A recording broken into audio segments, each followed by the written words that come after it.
L'élection de Trump, c'est une catastrophe pour l'Europe. Alors que vous soutenez cet homme, vous dites maintenant qu'il ne faut pas faire de sentiments, mais la vérité c'est que vous êtes content de son élection, alors même qu'il va nous déclarer la guerre commerciale, qu'il va cesser de nous soutenir pour notre défense, qu'il va soutenir Elon Musk, patron de la plateforme X, quand il s'agira de ne pas respecter les lois européennes en matière de modération des contenus, de la haine en ligne, etc. Donc vous vous dites patriote, mais vous soutenez quelqu'un qui en réalité est en guerre contre notre continent.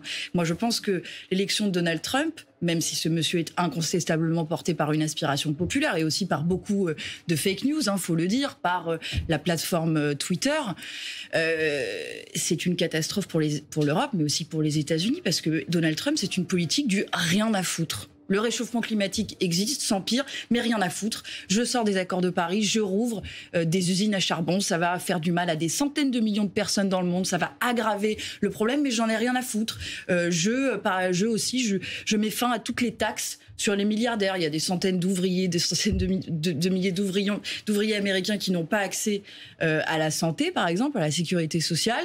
Mais j'enrichis toujours plus les milliardaires. Rien à foutre. L'Ukraine, rien à foutre. L'aspiration du peuple palestinien à la liberté, rien à foutre non plus. Donc moi, je trouve que c'est gravissime. C'est quelqu'un qui n'a aucun intérêt pour la vérité.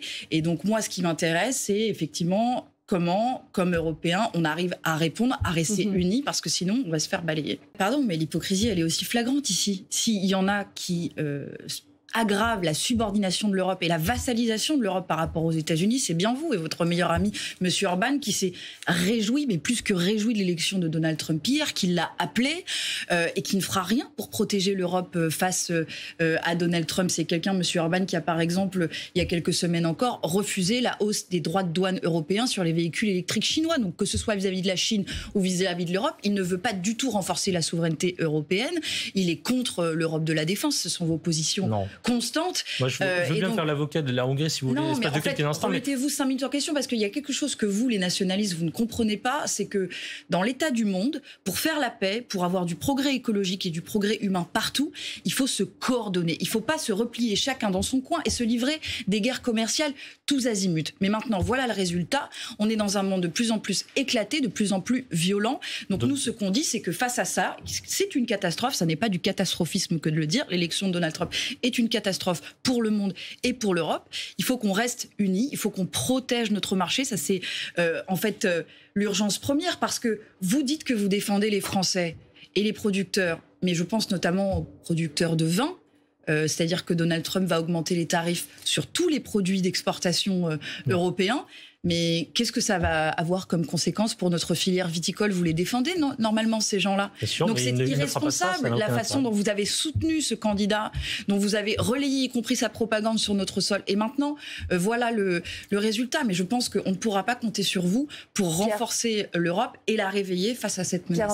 Ça fait 20 ans qu'on parle, qu'on demande à l'Europe de se renforcer, d'être unie face au reste du monde, de trouver que la force est dans l'union et qu'il faut qu'on construise l'Europe de la défense et qu'il faut qu'on protège nos frontières. Alors si cette crise peut y contribuer, moi je prends.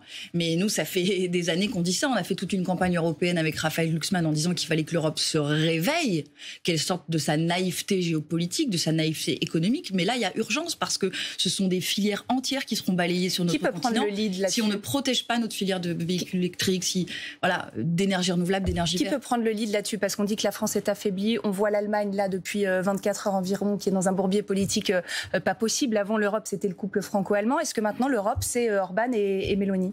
C'est le risque. Le fait est que le premier chef politique européen que Trump a appelé, c'est son allié Viktor Orban, et c'est normal, c'est son allié. Mais il faut qu'on lutte contre ça. La Hongrie, c'est 2% du PIB européen, 2% de la population. Au nom de quoi ? C'est M. Orban qui va faire la loi en Europe. Je sais que ça vous ferait plaisir, mais moi non. Donc, effectivement, il faut que la France travaille avec l'Italie, avec l'Espagne, avec la Pologne, avec l'Allemagne. C'est pas juste le couple franco-allemand. Faut arrêter de penser que ça fait encore la loi en Europe. C'est pas vrai. C'est beaucoup plus large. Il faut la jouer collectif.